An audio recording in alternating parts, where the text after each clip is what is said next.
How the Drunken Cherry Became a Tart. Article by Kanegarian-Berberian, published on July 31, 2026 on EVN Reports Lifestyle magazine Salt. Looks like I've lost it, Jane said, realizing her recipe book wasn't among the family albums and documents. Some relatives borrowed it and never returned it. She seemed genuinely saddened by the small loss. She had spent years perfecting that notebook, gluing in photographs, sketching little cakes, and filling its pages with recipes from family, friends, and glossy magazines. She laughed as she recalled forcing herself to write neatly, "Not like a doctor," which she once was. Losing it felt like more than misplacing a notebook. It meant losing years of memories and care. I had come because of that very recipe book, hoping to learn the recipe that helped Jane support her family of 4 in the turbulent 1990s.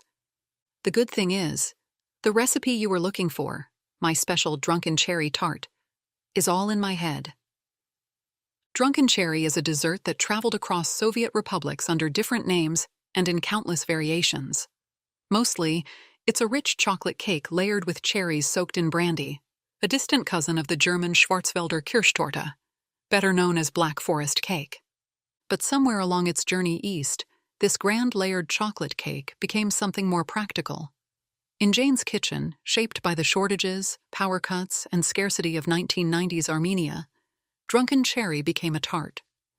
"Let's go make some coffee and I'll share the recipe with you," she said, taking the family album from my hands and rising slowly, steadying herself on her walking frame. I followed her into a long, narrow kitchen filled with competing aromas. A large pot of greens simmered on the stove. Fruit from her son's garden covered most of the table. Nearby stood rows of homemade preserves in small jars. "I made lots of jam because I can't cook in small portions," she explained. "I'm used to cooking for a big family, as we were." Her eyes glistened for a moment before she turned away, hiding her face behind the open kitchen cabinet. I remembered being told about her husband and 2 sons. No one ever mentioned the younger one or his tragic death in the 1990s.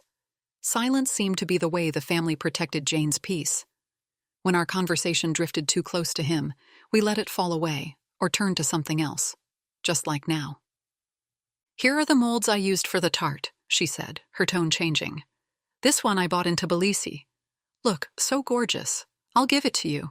I have nobody else who would ever use it." We took the molds and some fruit, made the coffee, and walked back to the living room. Only then did I notice the small camera mounted high in the corner, aimed at the armchair Jane called "my place." A green light blinked once. "My son installed it," Jane said, following my gaze. "There were times when I kept falling. Now he can see if something happens." She spoke almost apologetically. "I try to feel good so he's not worried," she continued. "He suffered enough in the 90s. Children shouldn't have to go through the things he did. He was the glue of our family." Then, almost as an afterthought, she smiled. "He helped me bake too." I sipped my coffee and returned to the family albums, photos of Jane's university years. She commented on each one carefully, sometimes adding more emotion than information to what I was seeing. In most of the photos, she looked stunning, but her shoulders curved inward and her head angled down, as if apologizing for something or hiding. "I'm so sorry to keep talking. I can't keep my mouth shut," she says, gently wiping a tear. "These photos bring back so many memories, and I rarely look at them. But maybe we should get back to the recipe. Otherwise, I'll take up your whole afternoon." The doorbell interrupted us. Jane smiled and went to the door. "That's my friend. She also came to share something with you." Her friend entered slowly, carrying herself with a quiet elegance. Tall, with long, light hair, she looked like a figure from a Renaissance painting. Only the walking cane anchored her to the present. Politely refusing coffee, she sat down by the window, where the light softened her outline. Jane picked up where she'd left off and told me how baking entered her life. "I started working at a medical school in 1994 and stayed there for 20 years. Her salary, which at the time was 8,000 drams a month, was the family's main source of income, and it wasn't enough. We all baked to survive," continued Jane's friend, whom I'll call Raphael.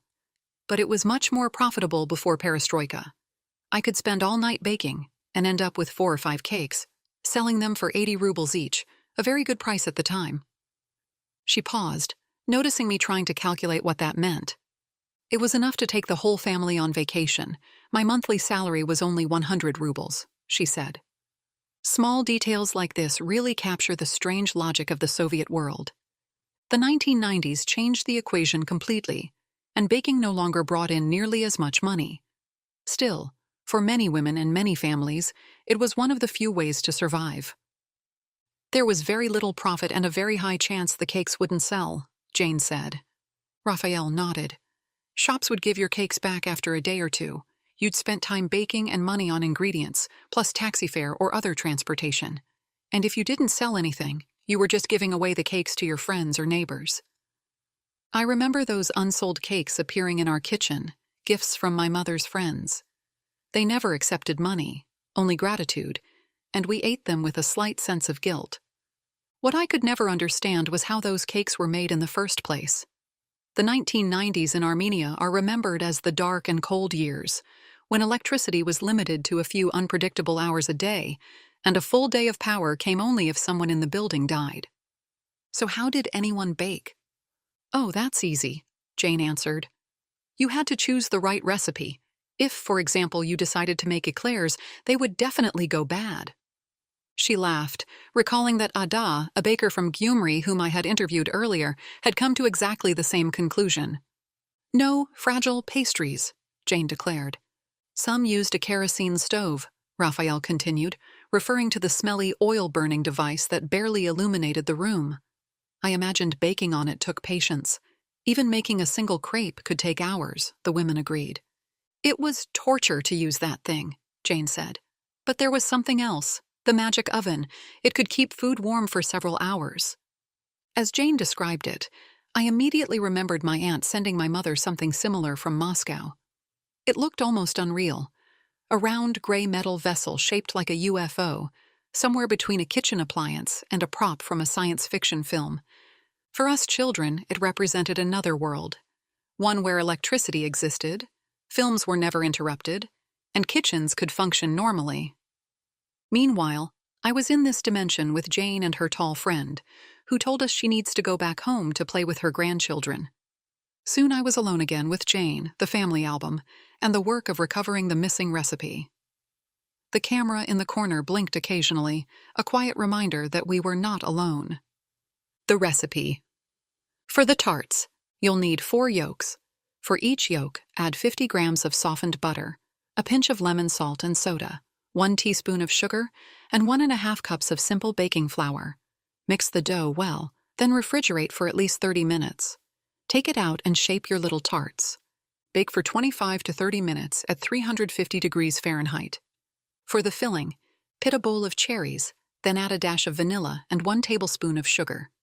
You can also add 1 teaspoon of cognac.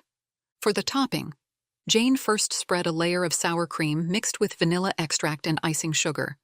She then adds the cherry filling and tops it all with meringue. Her meringue recipe was a classic one, but she loved mixing it over a small water bath to give the sugar a smoother texture. The name of the main character has been changed to keep her privacy. Thanks to Jane and her wonderful son for the openness, support, and the beautiful vintage fruit vase.